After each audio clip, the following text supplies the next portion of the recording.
All right, it's time to update the top 25. Good morning, it's Uncle Lou here. That's right, it is me, Uncle Lou, live on LouTube for you. Thanks for watching.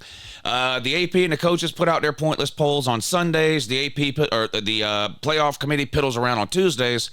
Uncle Lou updates his rankings on Monday. So here we go, the only top 25 ranking that matters. Mine.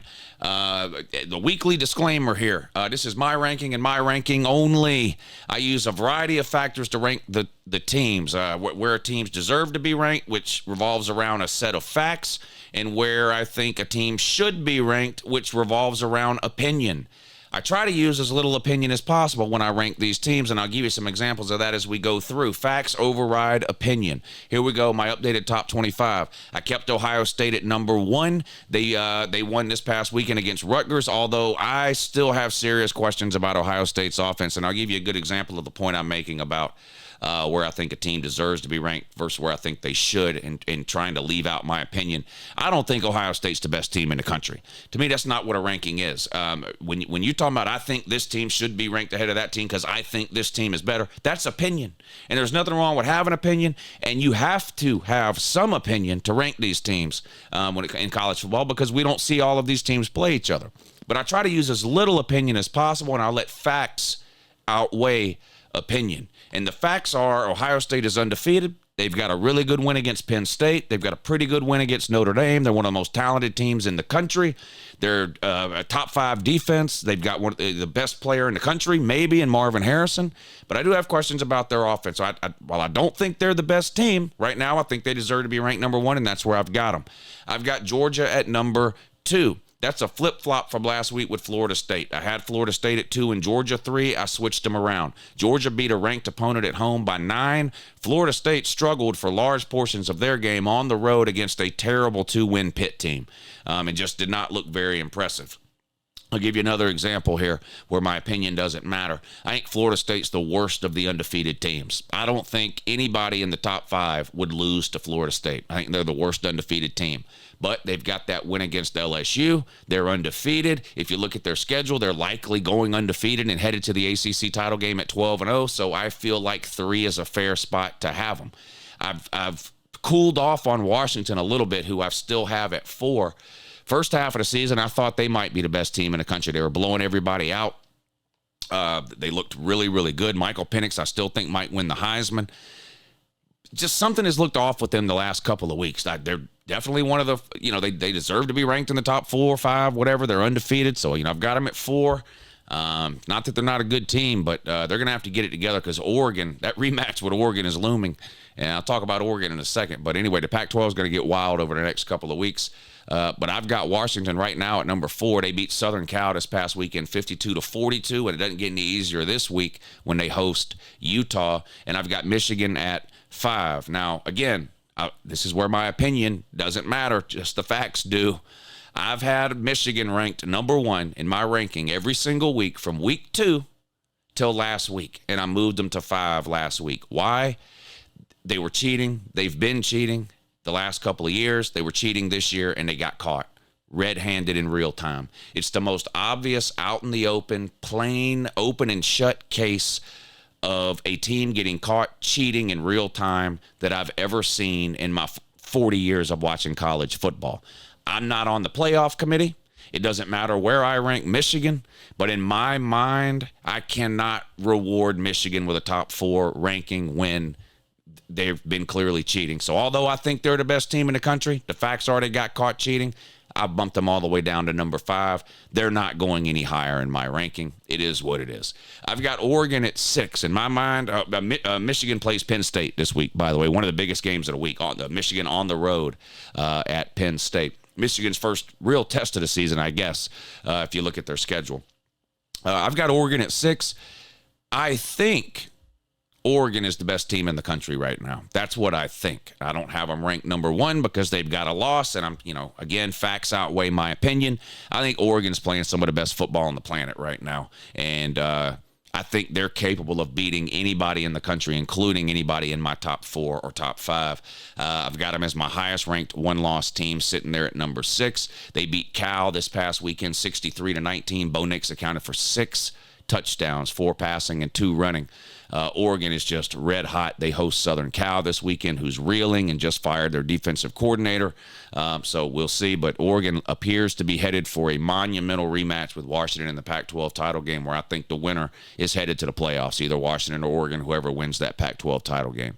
I've got Texas at 7, another one-loss team. Their loss being to Oklahoma a couple of weeks ago. They handled Kansas State this past weekend in overtime, but Texas was playing a backup quarterback. Quinn Ewers still out. Malik Murphy played.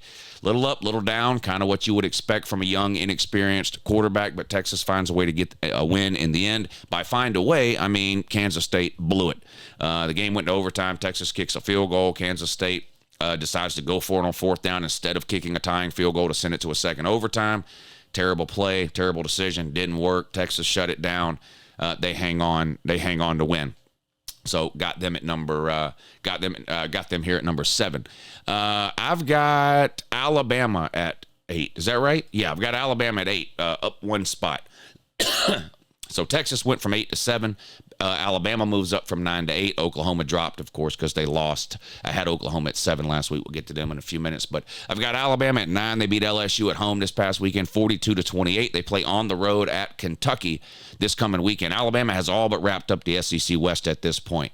They've got no conference losses. They've got one loss, but that's to Texas. They've got no conference losses. Ole Miss, technically still alive in the SEC West, with just one loss. That one loss being to Alabama, but they would need Alabama to. Ole Miss would need to win out, and they would need Bama to lose 2 conference games, and they only have 2 conference games remaining. Kentucky this week and Auburn in a couple of weeks. And on top of that, Ole Miss has to travel to Athens this weekend to play Georgia, a game where they're about a 10 or 11-point underdog. So it's not looking good for Ole Miss. It looks like Alabama on the way to the SEC title game in Atlanta. They beat LSU. They play at Kentucky this coming week. I've got Penn State at number 9. That's up one spot from last week. They were 10, moved them up to 9. Most of these teams moving up one spot are a result of Oklahoma losing, which we'll talk about when we get down to Oklahoma at 17. But got Penn State at number 9. They beat Maryland 51-15. Probably the best game of Drew Aller's career. He looked really, really good. Which is good if you're a Penn State fan, because they host Michigan this coming week. I think Michigan will probably beat them. Just hard to have a lot of faith in Penn State, and I've tried. Lord knows I've tried to have faith in Penn State and James Franklin in these big games against Ohio State and Michigan, and they just keep making me look like an idiot. So I'm just going to assume Michigan's going to go in there and beat them, especially since Michigan knows every single play they're going to run before they run it with the cheating that they've been doing. But I've got Penn State at 9. I've got Ole Miss at 10. They play on the road at Georgia this week. They beat Texas A&M. They beat Texas A&M this past week. Only by 3, though, at home. Texas A&M not a good team. Ole Miss hang on to win that one, 38-35, I believe, to score. That one was. Jackson Dart had a great game at quarterback. Quinshon Judkins went over 100 yards rushing again.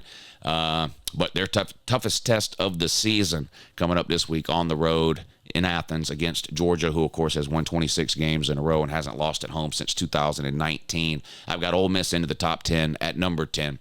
Louisville comes in at 11. It looks like they're headed to the ACC title game to take on Florida State. They took care of business this past weekend, beating Virginia Tech 34-3, and they play the other Virginia team this coming week, so a game they should win. We appear headed for a Florida State versus Louisville ACC title game. My opinion on that, Florida State will probably be 12-0. Louisville will be 11-1, and it could be a winner makes the playoffs type of deal. We'll see. I've got Oregon State at 12. They're up and down, aren't they? I can't really tell. Well, let me ask you this. I've got Oregon State at 12. Anybody think Oregon State's the 12th best team in the country? I don't. I mean, I just tell you I don't.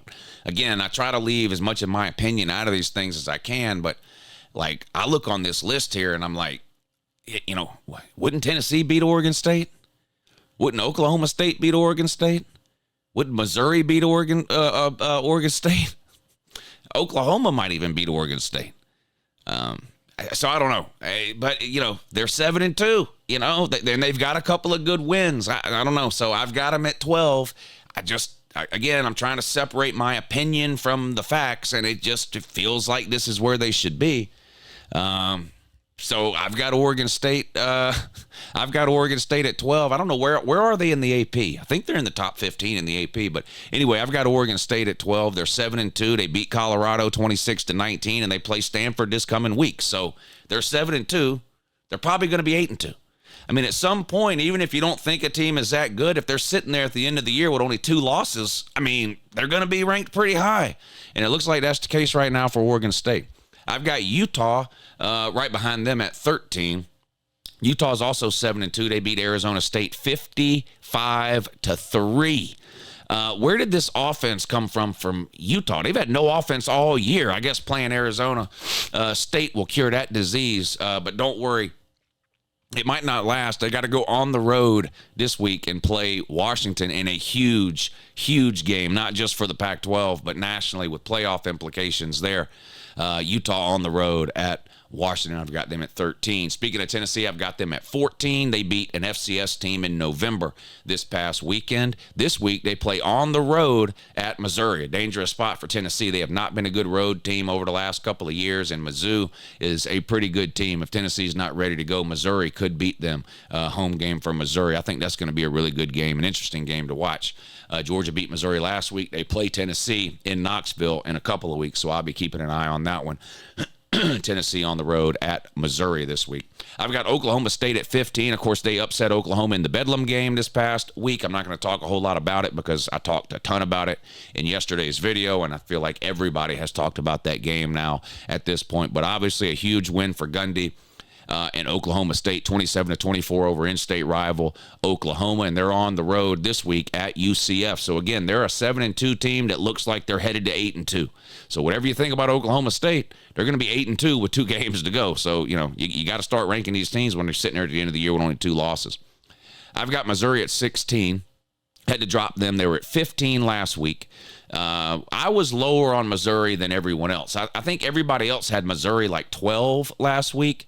I had Missouri at 15 last week, so I didn't have to drop them as much as some of the other. I had them about where they should have been probably. Gave Georgia fits there for a while, but just not enough really in the end to compete with the Dogs, and they came up short, so I dropped them 1 spot. I've got them now sitting right there at number 16. They play, like I just mentioned, at home against Tennessee this coming week. Oklahoma, I dropped all the way down to 17, just 2 not great losses, really. Now, no loss really is great, but, some losses are better than others. It's hard to really justify either of Oklahoma's losses, so drop them down to 17. They play West Virginia this week, so a chance to get back onto good foot. But West Virginia's been surprisingly good this year. Well, I don't know how good they are as a team, but their record is way better than almost anybody on the planet thought it would be. So we'll see if Oklahoma can rebound from that tough loss this week against West Virginia. I've got Kansas at 18. They won again. They beat Iowa State 28-21 again. Kansas is 7-2. 7-2, and they play a bad Texas Tech team. They could be 8-2 after this next weekend. I've got them at 18. Tulane at 19. They're my highest ranked non-Power 5 team or Group of 5 team, whatever you want to call it, the Tulane Green Wave. They beat East Carolina 13-10. They play Tulsa this coming week.